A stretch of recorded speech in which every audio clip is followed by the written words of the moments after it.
Varicose veins కి సరైన చికిత్స కోసం సంప్రదించండి ఎవిస్ హాస్పిటల్.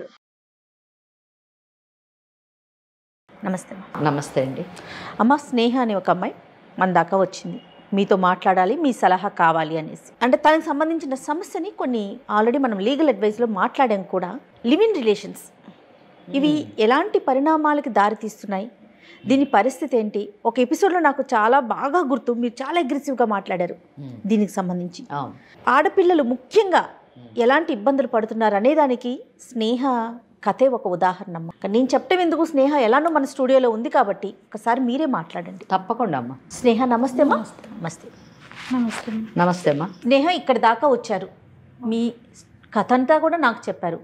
నాతో పాటు మీరు మేడంకి కూడా చెప్తే మీకు ఒక సలహా, ఒక సూచన ఇవ్వడానికి ఒక అవకాశం ఉంటుంది. భయపడొద్దు, భయపడాల్సిన అవసరమే లేదు. సమస్యలకి పరిష్కారం చూపించే వేదికే లీగల్ అడ్వైస్. ఏమ్మా, ఏమీ అబద్ధం చెప్పకుండా జరిగింది జరిగినట్టు చెప్పండి. ఏ ఊరు, ఎక్కడి నుంచి సమస్య మొదలైంది, పూర్తిగా చెప్పండి. అసలు మీది ఏ ఊరు? నా పేరు స్నేహ మేడం. ఓకే. నేను మాది అనంతపూర్. జాబ్ కోసం అని బెంగళూరు. ఏం జాబ్ చేస్తున్నారమ్మా? నేను అకౌంట్స్. ఏం చదువుకున్నారు మీరు? బీకామ్. Super super. బీకామ్ చేసి అకౌంటెంట్గా బెంగళూరులో జాబ్ చేస్తున్నారు. సంతోషం తల్లి. 1 year అయింది మేడం అక్కడ నుంచి. బెంగళూరులో మంచి కంపెనీ ఏనమ్మా? మంచి కంపెనీ మేడం. ఓకే. అక్కడ సార్ తను పరిచయం అయ్యి 6 సార్ అంటే ఎవరు? అకౌంటెంటే తను కూడా, కానీ నాకన్నా కొంచెం సీనియర్. అయితే తనతో పాటు తను నార్మల్గా, నేను నార్మల్గా ఫ్రెండ్ లాగా మాట్లాడుకున్నామండి. కొన్ని రోజులు మాట్లాడుకున్నాము. దాని తర్వాత స్నేహం కాస్త ప్రేమగా మారింది. ఓ.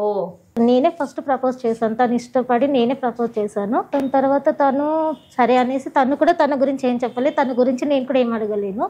ఎందుకు ఆయనని ప్రపోజ్ చేశారు మీరు?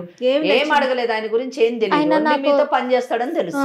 అంటే తను మంచివాడు, మంచి వ్యక్తి అనేసి నేను తనతో పరిచయం చేసుకొని నేనే తనకు చెప్పాను. ఆఫీసులో పరిచయంతోనే మీరు ప్రపోజ్ చేసేసారు. 1 year అయింది మేడం.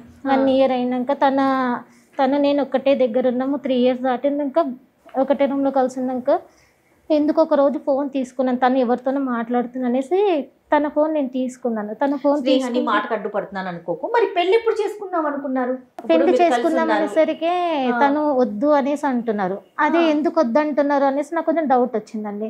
మా మమ్మీ వాళ్ళు నాకు మ్యారేజ్ చేస్తూ అంటున్నారు, నువ్వంటే నాకు ఇష్టము, మరి ఏమంటో చెప్పు అనేసి అన్నప్పుడు దాన్ని దాటేస్తున్నాడు. నేను చేసుకోని, ఇప్పుడు నాకు ఇంట్రెస్ట్ లేదు, కొంచెం టైం కావాలి, దానికైతేనే నువ్వు ఆగు, లేకపోతే నువ్వు చేసుకుంటే నేను ఎట్లా చేసుకుంటాను. ఏంటి కలిసి ఉన్న తర్వాత చేసుకో అనేసి అంటే నేను ఎట్లా చేసుకుంటానో నేను చేసుకోను, నువ్వంటే అంత ఇష్టంతోనే నేను నీతో ఉన్నాను ఇన్ని రోజులు, ఇప్పుడు చేసుకో అంటే ఎలా చేసుకుంటానని నేను కొంచెం గొడవ పెట్టుకున్నాక తను ఫోన్ మాట్లాడుతూ ఉన్నాడు. సమానం ఎవరితో మాట్లాడతాను మీరు అనేసి నేను ఒకరోజు ఫోన్ చెక్ చేసుకున్నాను. అతను ఉన్నప్పుడే చెక్ చేశారా? తను లేరు, తను వాష్రూమ్కి అట్లా వెళ్తే నేను చెక్ చేసుకున్నాను. ఓకే. చెక్ చేసుకుంటే తన దాంట్లో వాళ్ళ భార్య పిల్లల ఫోటోలు కనిపించినాయి. భార్య పిల్లలని మీరు ఎలా చెప్పారు? మీకు ఎట్లా అర్థమైంది ఆ ఫోటో చూసి? అడిగినాను ఎవరు వీళ్ళు అనేసి అంటే అప్పుడు చెప్తున్నాను, నాకు ఇంతకుముందుకే పెళ్ళి అయిపోయింది, నాకు ఇద్దరు పిల్లలు ఉన్నారు, బాబు పాప, నేను ఇక్కడ జాబ్ కోసం అనేసి నేను వచ్చినాను, దాంతో నువ్వు పరిచయం అయినాను, నేను నీతో ఉన్నాను అనేసి అన్నాడు. నువ్వు అలా ఇలా ఉంటావు, నాకు చెప్పాలి కదా నీకు పెళ్ళి అయింది అనేసి, భార్య స్థానం నాకు ఇస్తావు అనేసి కదా నేను వెయిట్ చేస్తున్నాను. అంతే కదా. నువ్వు లాస్ట్కి ఇట్లా చేసినావు అనేసి అంటే నేను ఎట్లా ఇది చేయాలి అని కొంచెం గట్టిగా అడిగినాను, ఏడ్చినాను. తను అయినా కానీ నేను ఇవ్వను, నేను చేసుకోను, నాకు అవసరం లేదు, ఇప్పుడు ఉండు, ఇలానే ఉండు, చూసుకుంటాను, నీకేం తక్కువ చేస్తలేను అనేసి అట్లా మాట్లాడేసరికి ఇంకా నాకు ఇది అవ్వలేదు, ఇంకా నీ వల్ల కాలేదు. మరి ఏం చెప్పావు ఫైనల్ గా? అతనికి ఏం చెప్పారు? నాకు నువ్వు కావాలి అని చెప్పినాను, నన్ను పెళ్లి చేసుకోండి అనేసి అంటే తను చేసుకోను. మరి ఇప్పుడు మా వేదిక దాకా రావటానికి అంటే ఏం ఎక్స్పెక్ట్ చేసి మీరు Suman TV legal adviser program దాకా, అది ముఖ్యంగా అడ్వకేట్ వెంకటేశ్వరి మేడం దగ్గర దాకా నువ్వు వచ్చావు అంటే మీరు ఏం ఎక్స్పెక్ట్ చేస్తున్నారు? నేను తనని పెళ్లి చేసుకోవాలి, సొసైటీలో నేను భార్యలాగా ఉండాలని. ఓకే. భార్య స్థానం మీకు కావాలని, పెళ్లి చేసుకోవాలి, దానికి ఏం చేయాలని సలహా కోసం. ఎందుకు ఆయనే కావాలి? ఆయన్నే ఎందుకు పెళ్లి చేసుకోవాలి? తన మీద ఇష్టంతోనే కావాలి. ఏమి ఇష్టం? అదే ఆ ఇష్టం ఏంటని అడుగుతున్నాను. ఆయన పదవి ఇష్టమా, లేకపోతే ఆయనకు వచ్చే జీతం ఇష్టమా? తనకు వచ్చే జీతము. మరి ఏమి ఇష్టం మీకు ఆయన అంటే? ఆయన మోసం మీకు ఇష్టమా? ఆయన అట్లా మోసం చేసే మనస్తత్వాలంటే మీకు ఇష్టమా? మరి ఏమి ఇష్టం చెప్పండి? ఆయన అంటే ఎందుకు ఇష్టం కలిగింది? ఓకే, ఇంకొకటి అండి, మీరు 3 సంవత్సరాలు కలిసి ఉన్నా అని చెప్పారు. మీరు పెళ్లి చేసుకోమని ఎప్పుడు అడిగారు? నేను 1 ఇయర్ 1 ఇయర్ తర్వాత. 1 ఇయర్ మటుకు మీరు అడగలేను. అంటే 1 ఇయర్ మటుకు కూడా మీరు ఇష్టంతోనే అతనితో కలిసి ఉన్నారు. అంటే అతనికి ఒక ఇమేజ్ ఇచ్చారు, మెసేజ్ ఇచ్చారు, ఏమని? మన ఇద్దరం ఇట్లా కలిసి ఉండొచ్చు అని ఇచ్చారు, అంతేనా? కలిసి ఉండడం అంటే ఇద్దరు శారీరకంగా కలిసారా? ఇప్పుడు ఒకే ఇంట్లో ఉండి మేమిద్దరం శారీరకంగా కలుసుకోలేదు అంటే, మేమిద్దరం 3 ఏళ్ళు ఫ్రెండ్స్ లాగా ఉన్నాము, పెళ్లి చేసుకోవాలనే ఉద్దేశం నాకు 1 ఇయర్ తర్వాత కలిగింది అని ఇవన్నీ కూడా అదే నమ్మశక్యంగా ఉందా అమ్మా? చెప్పండి, మీకు అనిపిస్తుందా? మీకు ఎవరైనా ఇలా చెప్తే నమ్ముతారా? నమ్మరు కదా. చాలా విచిత్రం. చెప్పండి స్నేహ, మీరు దాచొద్దు. ఏం జరిగినా నిజం చెప్పండి. ఫిజికల్ రిలేషన్షిప్ ఉందా లేదా చెప్పండి. 3 ఏళ్ళు కలిసి ఉన్నారు, 1 ఇయర్ మటుకు మీరు ఎందుకు ఈ పెళ్లి అనే కాన్సెప్ట్ ని ఆయన ముందు పెట్టలేదు అని అడుగుతున్నాను నేను. లేదా మీరు స్నేహం చేయగానే ఇమీడియట్గా నేను నీతోని పెళ్లి చేసుకుంటేనే కలిసి ఉంటాను అని ఎందుకు చెప్పలేదు? అంటే మీకు కూడా 1 ఇయర్ మటుకు టెస్ట్ చేశారా అతన్ని? టైం తీసుకున్నాను, నేను చేసుకుంటాను అనేసి చెప్పాను మేడం, కానీ తన్ని ఇంకా దాటుకుంటూ వెళ్ళిపోయారు. కాదండి, 1 ఇయర్లో ఏం అర్థం చేసుకున్నారు ఆయనని? నాకు అర్థం కాలే. ఏం అర్థం చేసుకున్నారు? 3 ఏళ్ల తర్వాత ఆయనకు పెళ్ళి 2 పిల్లలు ఉన్నారన్న విషయం 3 ఏళ్ల తర్వాత తెలిసింది. మరి ఈ 1 ఇయర్లో మీరు చేసిన రీసెర్చ్ ఏంటి? ఏం అర్థం చేసుకున్నారు అతన్ని? మీ తెలివితేటలేంటి? తను బాగా చూసుకున్నారండి, నిన్ను ప్రేమగా చూసుకున్నాడు. నాకు ఏది కావాలన్నా చేసి పెట్టిండు, నాకు ఇది లేదు అన్న లోటు కూడా తీర్చుకుంటూ. అతను చేసేది ఏంటి తల్లి? పిచ్చిదానా, నువ్వు ఉద్యోగం చేసావు కదా, నీకు డబ్బులు వచ్చినాయి కదా. అమ్మ, బెంగళూరులోని ఉద్యోగం చేయడానికి మీ పేరెంట్స్ నిన్ను పంపించారు. అవును మేడం. అంటే నీ పంపించినప్పుడు నువ్వు ఆయనతో కలవక ముందు ఒక రూమ్ తీసుకున్నావో, ఒక అపార్ట్మెంట్ తీసుకున్నావో, ఏదో ఒకటి తీసుకుని అందులో ఉన్నావు. నువ్వు సంపాదించుకుంటున్నావు, ఆ సంపాదనతో నువ్వు బ్రతుకుతున్నావు. ఈయనతో పరిచయం అయిన తర్వాత ఈయనతో మూవ్ అయ్యావు నువ్వు. మళ్ళీ అతను నిన్ను చూసేది ఏముంది? సరే చూసుకున్నాడు, ఓకే. పెళ్లి ప్రస్తావన ఎందుకు తీసుకురాలేదు నువ్వు సంవత్సరం వరకు కూడా? అంటే నేను ఫస్ట్ అడిగినాను, ఫస్ట్ మ్యారేజ్ చేసుకుందామంటే వద్దు అని టైం తీసుకున్నారు. సరే ఒకటే రూమ్. అప్పుడు వద్దు అన్నాడే తప్ప నాకు పెళ్ళయిందని చెప్పలేదు. నేను ఫొటోస్ చూసే వరకు తనకు పెళ్ళయిందన్న మాట కూడా నాకు చెప్పాలి. నిలదీసావా? పోనీ నిలదీసినాను. అంటే నాకు నువ్వు అంటే ఇష్టం ఉంది, అందుకని నీతో మూవ్ అయినా. 3 ఏళ్ళు మీరు కలిసి ఉన్నారు కదా, ఇద్దరికి శారీరక సంబంధం ఉందా లేదా అని నిజం చెప్పు. నువ్వు భార్యాభర్తలాగానే ఉన్నారా? భార్యాభర్తలానే ఉన్నాము. అంటే భార్యాభర్తలా ఉండడం అంటే శారీరక సంబంధం ఉందా లేదా? నిజమే మేడం, నిజమే, రైట్. ఎందుకంటే జయ మేడం, ఎందుకు ఇన్నిసార్లు నేను ఇన్సిస్ట్ చేశానంటే, ఇద్దరు స్నేహితుల్లాగా ఒక రూమ్లో ఉన్నాము అంటే అంత అవసరం ఏమొచ్చిందండి? ఎవరి రూమ్లో వాళ్ళు ఉండొచ్చు, అంతే, స్నేహితుల్లాగా ఉండొచ్చు. అంతగానో ఆమె ఇన్సిస్ట్ చేస్తుందంటే ఎందుకు ఇన్సిస్ట్ చేస్తుంది? వాళ్ళ ఇంటోళ్ళు వేరే సంబంధం చూస్తారో అని అంటున్నారు, ఎందుకు వేరే వాళ్ళని ఆమె చేసుకోని అంటుంది? ఎందుకు ఇష్టపడలేదు? ఈయననే కావాలని ఎందుకు అంటుంది? ఇవన్నీ కూడా క్లారిఫికేషన్ కావాలి మనకి. అవునమ్మా, అందుకని నేను అడిగాను. కరెక్టేనమ్మా, రైట్. అంతే తప్ప నిన్ను ఏదో బాధించాలని కాదమ్మా. మేడం అడ్వకేట్ కాబట్టి పాయింట్స్ తెలియాలి కదా. సరే, ఇప్పుడు ఫైనల్గా ఏమంటావు? రిలేషన్ ఉంది కాబట్టి నిన్ను పెళ్లి చేసుకోమంటావు. మరి అతనికి పెళ్ళి అయింది, భార్య ఉంది, పిల్లలు ఉన్నారు, అయినా కూడా అతన్ని పెళ్లి చేసుకోవాలని అడుగుతున్నావా నువ్వు? అవును మేడం. అసలు అంటే నువ్వు ఆలోచించుకున్నావా తల్లి? నీ భవిష్యత్తు ఏంటి, నీ స్థానం ఏంటి? అది ఏం లేదు మేడం, తను కావాలి. ఎలా ఉన్నారమ్మా ఆడపిల్లలు? తను మరి నాకేం అర్థం కావట్లేదు ఏం మాట్లాడాలని.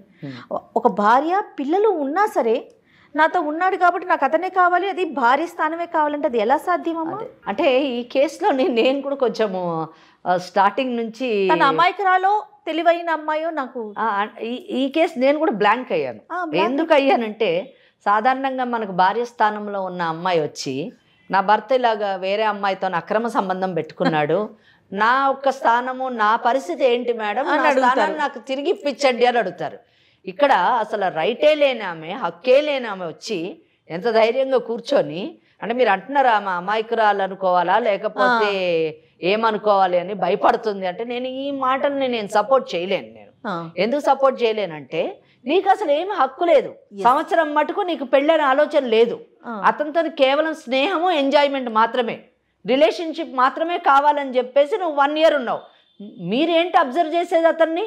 మీరేంటి అన్ని స్టడీ చేసేది? అదే కదా, మీ తల్లిదండ్రులు అన్ని స్టడీ చేసి మీకు సంబంధం చూస్తారు, మీరు పెళ్లి చేసుకోవాలి. అంతకి కావాలంటే మీరు కూడా మాట్లాడి అన్ని తెలుసుకొని మీ తల్లిదండ్రులు చూసినటువంటి వాళ్ళు చేసుకోండి.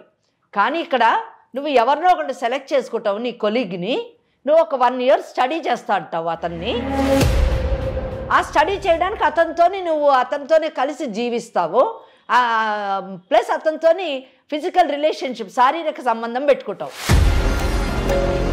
దాన్ని నేను అక్రమ సంబంధం అని అంటాను. నేను పెట్టుకొని 1 year తర్వాత పెళ్లి చేసుకుంటానని చెప్పేసి అంటాం. దీన్ని ఏ విధంగా మనం ఆమోదించాలి, దీన్ని ఏ విధంగా సపోర్ట్ చేయాలి చెప్పండి. Yes, exactly. సో నేను ఇటువంటి వాటికి సపోర్ట్ చేయలేను. నేనే కాదు, చట్టం కూడా సపోర్ట్ చేయదు. అతను పెళ్లి కానివాడైతే ఇక్కడ వచ్చి మేడం మాకు న్యాయం చేయండి, నా స్థానాన్ని నాకు పెళ్ళి అతనితో జరిపించండి అని అంటే నేను తప్పకుండా అతనితో మాట్లాడి మనం ఆమె పెళ్లి చేసేటట్టు చేయగలం. కానీ ఇక్కడ మీరేమడుగుతున్నారు మమ్మల్ని? స్థానం అడుగుతుంది. ఏ స్థానం అడుగుతుంది? భార్య అనేటటువంటి స్థానాన్ని అడుగుతుంది. ఆ భార్య అనే స్థానంలో ఆల్రెడీ ఒక మహిళ ఉంది. ఎస్. ఆ మహిళని పక్కకు తప్పించి మిమ్మల్ని ఆ స్థానంలో కూర్చోబెట్టాలంటే ఇంకొక మహిళ, గౌరవప్రదమైనటువంటి మహిళ, సమాజం ఆమోదించినటువంటి భార్య స్థానంలో ఉన్న మహిళని, అన్ని హక్కులు కలిగినటువంటి మహిళని పక్కకు జరిపి ఏ హక్కు లేనటువంటి దాన్ని, ఏ మర్యాద లేకుండా, ఏ సమాజపు కట్టుబాట్లకు లోను మీరు గౌరవించకుండా, చట్టం అంటూ ఒకటి ఉందన్న దాన్ని కూడా గుర్తించకుండా, హక్కు లేకుండా నాకు ఆ స్థానం కావాలని అడిగితే ఏ విధంగా మనం ఆమోదించాలి, ఏ విధంగా మనం ఈ సమస్యను పరిష్కరించాలి? అవునమ్మా. దీనికి న్యాయం చేయడం కాదు, ఆమెకు అన్యాయం చేయడం అవుతుంది. ఎస్. ఇద్దరు మహిళలతో ఆడుకోవడమే కాదు, అక్కడ పిల్లలకు కూడా అన్యాయం చేస్తున్నాడు, భావితరాలకు కూడా అతను అన్యాయం చేస్తున్నాడు. అంత మోసగాడు. అటువంటి వాడిని ఈ అమ్మాయి 1 సంవత్సరం అంట స్టడీ చేసిందంట. స్టడీ చేసి నిర్ణయం తీసుకుంది.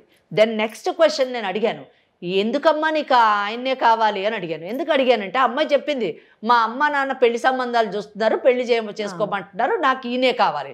ఎందుకు ఈయన కావాలంటే ఆమెకు సమాధానం లేదు. ఆలోచన ఉంటే కదా భవిష్యత్తు మీద. ఏంటంటే అండి, ఈరోజు సమాజంలోని చాలా మటుకు యువత సహజీవనం అన్నది అదొక ఫ్యాషన్గా మారిపోయింది. కరెక్ట్ అమ్మా. అంటే తోటి యువతతోని వాళ్ళు మూవ్ అవుతున్నప్పుడు సహజీవనం చేయడం అదొక పెద్ద మోడర్న్ థాట్ లాగా, అదొక ఆధునీకరణ లాగా, అది ఆధునిక భావాలకు సంబంధించిన దానిలాగా, వాళ్ళేదో చాలా అడ్వాన్స్డ్ లైఫ్ లీడ్ చేస్తున్నట్టుగా ఆ పిచ్చి ఆలోచనలో. అవును.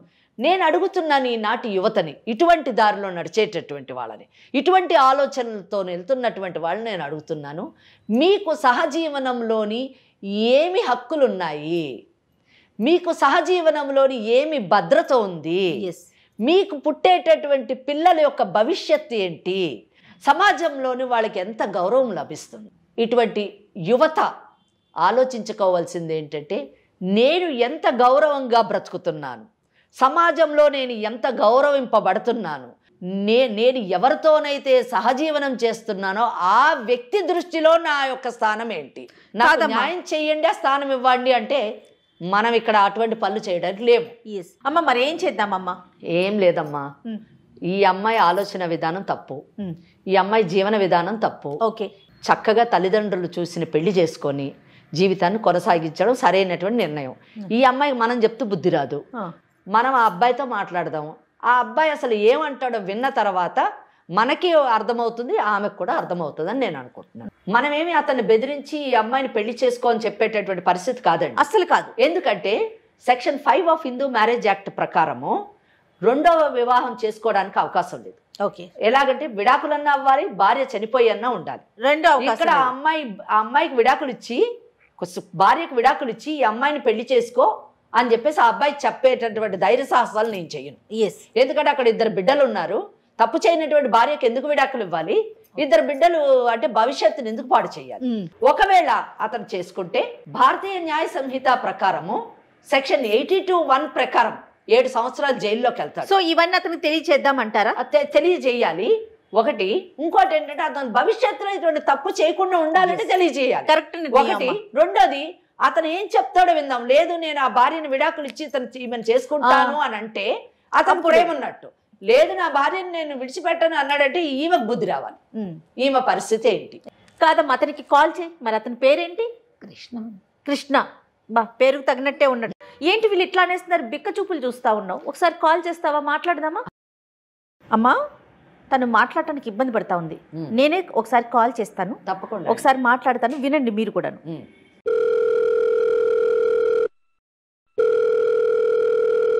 హలో హలో, కృష్ణ గారండి?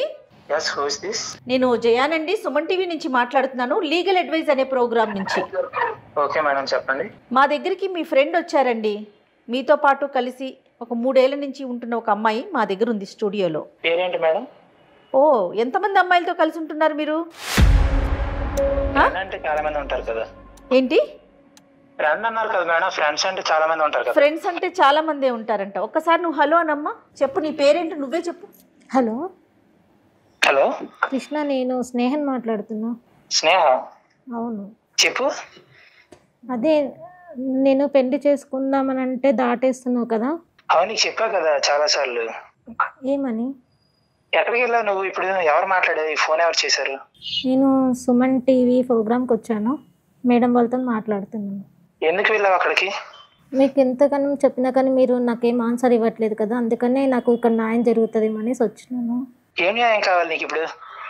నేను అడుగుతున్నాను కదా, నన్ను పెళ్లి చేసుకోమని. చెప్పాను కదా చేసుకోనని. రీజన్ ఏంటో తెలుసుకోవచ్చా కృష్ణ గారు? చాలా చాలా స్ట్రాంగ్గా చెప్తున్నారు మీరు. రీజన్ నాకు ఏంటో? ఆల్రెడీ పెళ్ళి అయింది మేడం, నేను ఎలా మళ్ళీ ఆమెను పెళ్లి చేసుకోగలను? ఆల్రెడీ మీకు పెళ్ళి అయింది. ఎన్ని సంవత్సరాలు అవుతుందండి పెళ్ళయ్యి? 10 years అవుతుంది మేడం. 10 సంవత్సరాలు అవుతుంది మీకు పెళ్ళయి. మరి స్నేహతో కలిసి ఎలా ఉన్నారు? మరి అమ్మాయి పెళ్లి చేసుకో అని చెప్పే వరకు కూడా తనతో సంసారిక జీవితం ఎలా గడిపారండి? రీసెంట్ గా 3 years గురించి ఆ అమ్మాయి తెలుసు మేడం నాకు. 3 సంవత్సరాలు కలిసి ఉండటం అనేది మీ లెక్కలో రీసెంటా? నాతో పాటు అడ్వకేట్ వెంకటేశ్వరి గారు కూడా ఉన్నారండి స్టూడియోలో. మీరు చాలా జాగ్రత్తగా మాట్లాడండి, మీరు మాట్లాడేది ఏదైనా అర్థమవుతుందండి. నాకెందుకు మేడం, మీరు ఎందుకు మాట్లాడుతున్నారు? ఇప్పుడు ఎందుకు చేశారో చెప్పండి మేడం. ఇదంతా ఎందుకు చేశామంటే సమస్య మా దాకా వచ్చింది కాబట్టి. ఇప్పుడు అవన్నీ మా పర్సనల్ విషయాలు మేడం, వీటిలన్నిట్లో మీకు ఎందుకు మేడం విషయాలని? ఖచ్చితంగా మీ పర్సనల్ విషయాలు మాకు అవసరం లేదు, కానీ సమస్య ఉంది, మాకు న్యాయం చేయండి అని స్నేహ మా దాకా వచ్చింది కాబట్టి నీతో మాట్లాడుతున్నాము. స్నేహ గురించి చెప్పాను మేడం ముందు నుంచి. తన మ్యారేజ్ అయితే తనతో కుదరదని చెప్పాను. మీరు డే 1 చెప్పారా? ఎప్పుడైతే కలిసి ఉండబోతున్నారో అప్పుడే చెప్పారా? స్టార్టింగ్ లో తెలియదు కదా మేడం, అలా ప్రొసీడ్ అవుతామని తెలియదు కదా మేడం. కొలీగ్గా అప్పుడు అలా మూవ్ అయ్యాం, అనుకోకుండా అలా అయింది. తెలిసిన తర్వాత ఆమెకు చెప్పాను నేను. మూవ్ అయ్యే వరకు మీకు తెలీదు, మూవ్ అయిపోయాక అనుకోకుండా తెలుస్తుంది. ఆ అనుకోకుండా తెలిసినప్పుడు అప్పుడు చెప్తారు మీకు పెళ్లి అయిపోయింది ఆల్రెడీ, నేను పెళ్లి చేసుకోనని. మరి రేపటి రోజున ఇంకొక అమ్మాయి వస్తుంది, ఆ అమ్మాయితో కూడా మూవ్ అవుతారా ఇట్లానే? ఇంకా అమ్మాయి గురించి మీకు ఎందుకు మేడం? ఈ అమ్మాయి మీ దగ్గరికి వచ్చింది, ఈ అమ్మాయి గురించి మాట్లాడండి మేడం. ఇంకొక అమ్మాయి గురించి మేము మాట్లాడటానికి లేదు. అవును మేడం. అంటే మనం సమాజంలో ఉన్నామమ్మా, మనుషుల మధ్యనే ఉంటున్నామా, అడవిలో బతుకుతున్నామా? Of course madam. సమాజము, చట్టము, మనుషులు, మంచి చెడు ఇలాంటివి లేవా మనకి? ఏం మాట్లాడుతున్నారు మీరు? మీకెందుకు అనుకుంటా, మాకు అవసరం మా దాకా వచ్చింది కాబట్టి మేము వచ్చామా మీ దగ్గరికి. ఆ అమ్మాయి పెళ్లి చేసుకోమంటోంది, మరి పెళ్లి చేసుకుంటారా? నేను చేసుకోను మేడం. వింటున్నావా? పెళ్లి చేసుకోండి అని చెప్పి ప్రోత్సహించడానికి మేము కాల్ చేయాల. భవిష్యత్తులో ఇలాంటి ఎదవ పనులు చేయకుండా ఉండాలి, ఇలాంటివి చేస్తే నీకు ఎలాంటి శిక్షలు పడతాయో మేడం ద్వారా చెప్పించడానికే కాల్ చేశాను. నాకు ఎందుకు మేడం శిక్ష? నేను ప్రపోజ్ చేయలేదు, ఏం చేయలేదు కదా మేడం. మరి కలిసి ఉన్నారు కదా, ఒక భార్య ఉండగా, భార్య, 2 పిల్లలు, 10 సంవత్సరాలు అవుతోంది మీకు పెళ్ళి. అమ్మాయి జీవితం నేనేం కావాలని నాశనం చేయలేదు కదా మేడం. అమ్మాయి వచ్చింది నా జీవితంలోకి, నాకు ఇష్టంగా అనిపించింది, ఆ టైంలో మేము మూవ్ అయ్యాం మేడం. మేడంతో మాట్లాడండి ఒకసారి, మేడంకి ఇవ్వమ్మా. స్నేహ అన్న అమ్మాయి పెళ్ళి మీరు చేసుకోకపోయినా పర్వాలేదు, మీతోనే కలిసి ఉంటాను అని అంటుంది. దానికి మీరు అంగీకరిస్తున్నారా? అలా అయితే ఓకే మేడం. అలాగైతే ఓకే, రైట్. నాకు కూడా చెప్పా ఈ విషయం నేను. ఓకే సరే, ప్రాబ్లం ఏం లేదు, కానీ మ్యారేజ్ అయితే నేను చేసుకోను. ఓకే సరే, ఖచ్చితంగా పెళ్లి చేసుకోరు, ఎందుకంటే మీ భార్య పిల్లలు ఉన్నారు కాబట్టి. ఓకే, వాళ్ళకి ఆ అమ్మాయికి మీరు విడాకులు ఇచ్చే అవకాశం ఉందా అండి? భార్యకి విడాకులు ఇవ్వరు, సిచ్యుయేషన్ లేదు. సరే, కనీసం మీ భార్యకి ఈ స్నేహతోని నాకు సంబంధం ఉంది, నేను ఈమెతోని బెంగళూరులో ఉంటాను, మీ భార్య ఎక్కడ ఉంటారండి? చెప్పండి మేడం, ఆ పర్సనల్స్ అన్ని. కాదు, ఏరియా ఎక్కడ? ఆంధ్రప్రదేశ్లో ఉంటారా, తెలంగాణలో ఉంటారా, ఎక్కడ ఉంటారు? హైదరాబాద్లో. ఓకే, మీ భార్యతోని నువ్వు హైదరాబాద్లో ఉండు, నేను ఈ స్నేహ అన్న అమ్మాయితోని బెంగళూరులో ఉంటానన్న విషయం చెప్తారా అండి? చెప్పారా? చెప్పండి మేడం, నేనే చెప్తాను మేడం మా భార్యకి. పెళ్ళైన విషయాన్ని మీరు చెప్పారా అండి? ఆ అమ్మాయి తెలుసుకుందా? అమ్మాయి నాకు అడిగింది ఒకరోజు, మొబైల్ చూసినప్పుడు ఫొటోస్ చూసింది, అడిగినప్పుడే చెప్పాను నేను. అది ఎంత కాలానికి, అంటే మీరు కలిసి ఉండడం మొదలెట్టిన తర్వాత ఎంత కాలానికి చెప్పింది? 1 year తర్వాత తెలిసింది. అంటే మీరు ముందు చెప్పలేదు, స్నేహం పరిచయం అయినప్పుడు నాకు పెళ్ళయింది, 2 పిల్లలు ఉన్నారని మీరు చెప్పలేదు? రాలేదు. ఓకే. సో 1 సంవత్సరం మీరిద్దరూ కలిసి ఉన్నప్పుడు కూడా మీరు చెప్పలేదు? చెప్పలేదు. రైట్. సరే కృష్ణ, ఇప్పుడు నేను ఏమి మాట్లాడను మీతోని, కానీ ఒక్క విషయం మాత్రం మీకు చెప్తున్నాను. కొన్ని పనుల్ని నేరాలుగా చట్టం పరిగణిస్తుంది. ఆ నేరాలకి శిక్ష అంటూ ఒకటి ఉంటుంది. అది మీకు నచ్చినా నచ్చకపోయినా కూడా జరిగిపోతూనే ఉంటుంది. నేను మీకు ఎందుకు వినండి బాబు, వినండి. నేను మిమ్మల్ని ఏం అనట్లేదు. మీ భార్యకు విడాకులనిచ్చి ఈ అమ్మాయిని పెళ్లి చేసుకోండి అని నేను చెప్పను. అలాగే అయితే మీరు ఒకటి చెప్పారు, ఈ అమ్మాయితో పెళ్ళి అయితే చేసుకోను కానీ ఈ అమ్మాయితో ఉండడం అయితే ఉంటానన్నారు. మీకు పెళ్ళి అయిన విషయాన్ని 1 సంవత్సరం తర్వాత ఆ అమ్మాయి తెలుసుకుంది కానీ మీరు చెప్పలేదన్నారు. అడిగినప్పుడు చెప్పారు. అలాగే జయ మేడం అడిగారు, ఇంకా రాబో కాలంలో ఇంకా చాలామంది అమ్మాయిలతో మీరు ఉండే అవకాశం ఉందా అంటే అది మీకు అనవసరం, ఈ అమ్మాయి విషయం మాట్లాడండి అని అన్నారు. అంటే మీకు భవిష్య ప్రోగ్రాం కూడా ఉండొచ్చు. సరే, అది మంచిది, మా వ్యక్తిగత విషయం అని అన్నారు. సో వ్యక్తిగత విషయమే కరెక్టే. మీరు పెళ్లి చేసుకొని మీ పిల్లల్ని, మీ కుటుంబం ఇవన్నీ వ్యక్తిగతం. మీ పెళ్ళి అనే పరిధిని దాటి వేరే ఆడపిల్లల జీవితాలతో ఆడుకుంటే అది వ్యక్తిగతం కాదు, అది సామాజిక సమస్య అవుతుంది. అంటే ఆడపిల్లల జీవితాలు పాడు చేస్తూ ఉంటే చూస్తూ ఊరుకోవడానికి చట్టం ఏం కళ్ళు మూసుకొని ఉండదు. అదే చేయలేదు అదే చెప్తున్నాను. ఇది మీ అవేర్నెస్ గురించి చెప్తున్నాను, మిమ్మల్ని ఏమి అనట్లేదు నేను. భారతీయ న్యాయ సంహిత అని ఒక చట్టం ఉంది. ఈ చట్టంలోని సెక్షన్ 82(2) ప్రకారము ఏ మగవాడైనా కానీ తనకు పెళ్ళైన విషయాన్ని చెప్పకుండా వేరే స్త్రీతోని పెళ్లి చేసుకుంటానని కానీ లేదా ఏం చెప్పకుండా శారీరక సంబంధం కానీ పెట్టుకుంటే 10 సంవత్సరాలు శిక్షకి లోనవుతాడు కంప్లైంట్ ఇస్తే. అదే చెప్తాను నేను. అడ్వకేట్గా మీకు చెప్పేది ఏంటంటే భవిష్యత్తులో ఇటువంటి పనులు చేయకండి, వేరే ఆడపిల్లల జీవితాలతో ఆడకండి. ఎందుకంటే అందరూ మన స్నేహ కాదు. ఏ ఆడపిల్లన్నా కంప్లైంట్ కానీ ఇస్తే 82(2) కింద 10 సంవత్సరాల లోపల పోతారు. ఆయన భార్యతో మాట్లాడితే ఎలా ఉంటుంది? మేము మీ భార్యతో మాట్లాడినా లేకపోతే ఈ అమ్మాయి వెళ్ళి మాట్లాడినా, ఈ అమ్మాయి మీ మీద కంప్లైంట్ ఇచ్చినా 10 సంవత్సరాల శిక్షకు. మరి నీకు ఫ్యామిలీ కావాలి. ఓకే మంచిదండి. సో సరేనండి. ఇష్టపడి వచ్చే ప్రతి అమ్మాయిని మీలాంటి మగవాళ్ళు పెళ్ళి అనేటటువంటి చేసుకోకుండా, భార్య అనే స్థానం ఇవ్వకుండా ఉపయోగించుకొని వేసుకున్న బట్టల్లాగా వేసుకొని మరుసటి రోజు తీసి పడేస్తారు. అది మీరు సమాజానికి చెప్పేటటువంటి విషయం. మీరు ఇంకొకటి కూడా అంటున్నారు, మాకెందుకు చట్టం అని అంటున్నారు. మాకెందుకు ఇటువంటి అనండి, ఆమెకి ఇష్టమైంది వచ్చింది, ఏం చేసుకుంటుందో అది చేసుకోండి, మా భార్య మా పిల్లల గురించి మాట్లాడొద్దు అంటున్నారు. అంటే మీ భార్య ఒక ఆడపిల్ల, ఒక మంచి గౌరవప్రదమైనటువంటి మహిళ, మీకు ఒక కుటుంబం ఉంది, మీకు పిల్లలు ఉన్నారు.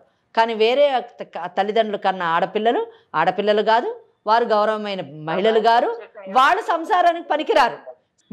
మీరు మాట్లాడిన ప్రతి మాట యువతకు స్నేహాల లాంటి పరిస్థితిలో ఉన్న ప్రతి ఆడపిల్ల వినాలి, వాళ్ళ స్థానం ఏంటో తెలుసుకోవాలి.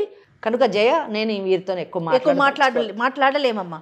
కేవలం ఎందుకు మాట్లాడానంటే భవిష్యత్తులో ఇంకా వేరే ఆడపిల్లల జీవితాలు పాడు చేయకూడదని చెప్పాను. నాకు అక్కర్లేదు చట్టం అన్నాడు కానీ 100% నోట్ చేసుకుంటాడు. ఖచ్చితంగా భయం ఉంటుంది కదా. ఆయన కంటే కూడా కృష్ణలాంటి వాళ్ళకి ఎంత చట్టం చెప్పినా కృష్ణలాంటి మోసగాళ్ళు సమాజంలో ఉంటూనే ఉంటారు. ఖచ్చితంగా ఎప్పుడు ఉంటారు తెలుసా అండి? మోసపోయే వాళ్ళు ఉన్నంత లాంటి పిల్లలు ఉన్నప్పుడు మోసపోయే వాళ్ళు ఉన్నంతకాలం ఉంటారు. స్నేహాల ఆలోచించే ప్రతి ఆడపిల్ల కూడా కృష్ణ మాటల్ని అర్థం చేసుకోవాలి. ఎంత తేలిగ్గా మాట్లాడుతున్నాడమ్మా ఆడపిల్లల్ని. ఇంత విన్నాక కూడా నీకు ఏం మాట్లాడాలో కూడా నాకు అర్థం కావట్లేదు. నీకు భార్య స్థానం ఇవ్వను, నువ్వు రా అని అంటున్నాడు. అయినా కూడా నీకు కృష్ణనే కావాలా? ఇంకా కూడా వద్దు మేడం, జాబ్ చేసుకుని నా లైఫ్లో నేను హ్యాపీగా ఉంటాను మేడం. జాబ్ కాదమ్మా, ముందు జాబ్ కాదు నీకు అసలు. అటువంటి వాడిని నిజానికి ఇంకా నాకు మాటలు రావట్లేదు. చీ అని ఒక పదం ఉపయోగించారు అంతే, దట్స్ ఆల్. వాడితోని 3 సంవత్సరాలు నువ్వు ఉన్నందుకు అసలు సిగ్గుపడాల్సిన విషయం. నీకు బుద్ధి వచ్చి ఉండాలి. నాకు తెలిసి ఆ మాటలు విన్న తర్వాత ఫస్ట్ ఆ జాబ్ మాను, బెంగళూరు నుంచి మీ ఊరికి షిఫ్ట్గా నీ జీవితంలో జరిగింది ఒక లెసన్. వీలైనంత మటుకు ఏ ఆడపిల్ల కూడా ఇటువంటి సమస్యల్లో పడకుండా వీలైతే కాపాడు, అవేర్నెస్ ఇవ్వు, నీ వంతు నీ ప్రయత్నం చేయి. సరేనా? ఓకే. ధైర్యంగా ఉండాలమ్మా. అమ్మ మరి ఏం చేద్దాం? ఏం చేస్తాం జయ? ఒక్కటే ఇందులో ఇటువంటి సమస్యలకి పరిష్కారం 2 విషయాలు. ఒకటి, ఆడపిల్లలు అప్రమత్తంగా ఉండాలి, తమ భవిష్యత్తును తామే తీర్చిదిద్దుకోవాలి. ఆ భవిష్యత్తును తీర్చిదిద్దుకోవడంలోని అందంగా తీర్చిదిద్దుకోవడమే కాదు, సమాజం ఆమోదించేటట్టుగా కూడా కరెక్ట్. ఆ భవిష్యత్తుకు ఒక భద్రత ఉండాలి. రెండోది, ఒకవేళ తెలుసో తెలియకో చూడండి, స్నేహాలాగా అమాయకంగా ఒకవేళ ఇటువంటి రొచ్చులో పడ్డా కానీ తిరిగి దాంట్లోంచి బయటకు వచ్చి భవిష్యత్తులోని ముందుకు సాగాలి. అవసరమైతే ఒకవేళ నిజంగా బుద్ధి చెప్పాలి అని అనుకుంటే సెక్షన్ 82(2) ప్రకారము మరి కేసు కంప్లైంట్ వెయ్యాలి, వాడికి శిక్ష పడేటట్టు చూడాలి. లేదు వద్దంటారా, పెళ్లి చేసుకొని ముందుకు కొనసాగండి. ఇది నేను చెప్పదలుచుకున్నాను. తప్పకుండా అమ్మా. అయితే నాకు స్నేహతో మాట్లాడి నాకు ఏమనిపించిందంటే, మీరు ఏదైనా అవకాశం ఇస్తే ఒక 2-3 సార్లు మీతో కూర్చొని మీ కౌన్సిలింగ్ కనుక తను ఫాలో అయితే, వినగలిగితే, మీరు ఆ టైం కేటాయించగలిగితే తన జీవితానికి ఒక అర్థం ఉంటుందేమో అనిపిస్తుంది. తప్పకుండా అండి. ఇంకొకటిని కూడా చెప్పాలనుకుంటున్నా జయ గారు, ఇటువంటి కార్యక్రమాల్లో మేమేదో కుటుంబాలని విడదీయాలనో లేకపోతే ఆడవాళ్ళకి విపరీతమైనటువంటి చట్టపరమైనటువంటి అవగాహన ఇచ్చేసి మగవాళ్ళకి అన్యాయం చేయాలన్నదో మా ఉద్దేశం కాదు. చట్టం పైన అవగాహన కలిగించడము అంటే ఆడవాళ్ళ హక్కుల్ని ఎంత పరిరక్షిస్తున్నామో మగవాళ్ళని అంత జాగ్రత్త కూడా పరుస్తున్నాము అన్న విషయాన్ని మర్చిపోకూడదు. చట్టం అంటే లేదు కదా, మీరు నేరం చేసినప్పుడు ఎటువంటి శిక్షలు పడతాయి కనుక నేరానికి ఎంత దూరంలో ఉండాలి మీకు అనే అవగాహన మీకు కల్పించడానికి ప్రయత్నిస్తాం. ఖచ్చితంగా. మేడం గారి నెంబర్ నీకు ఇస్తాను, అలా అసిస్టెంట్ నెంబరు. మేడం టైం తీసుకుని ఒక 2-3 సార్లు మేడంతో నువ్వు కూర్చొని మాట్లాడు, సరేనా? సరే. ఓకే.